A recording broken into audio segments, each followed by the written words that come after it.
Qatar is this state with two faces.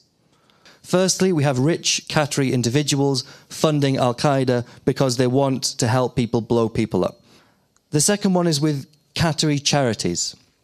Going back to, what expertise does Qatar have? I'm not saying that the British Red Cross or German equivalents do it in a much better way, but I'm saying that we will have policies and procedures and rules.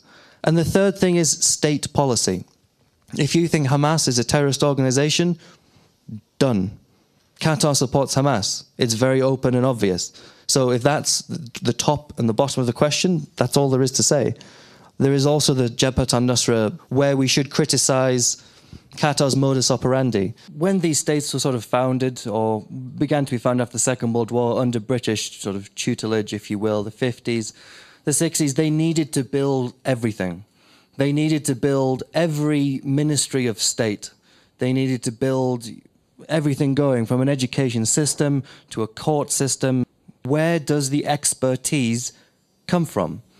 The expertise comes from the mostly men, of course, who had degrees from Egyptian, Damascene, universities in Baghdad, often, usually, not always, usually, on the Islamist spectrum, should we say, often, by definition, members of the Muslim Brotherhood, who get kicked out, of course, of Egypt and these other countries in the 50s and 60s. They get evicted from the countries at the exact moment when they are needed.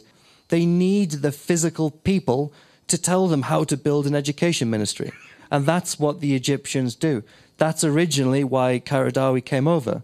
Sheikh Yusuf al-Qaradawi today, the central ideologue of the Muslim Brotherhood.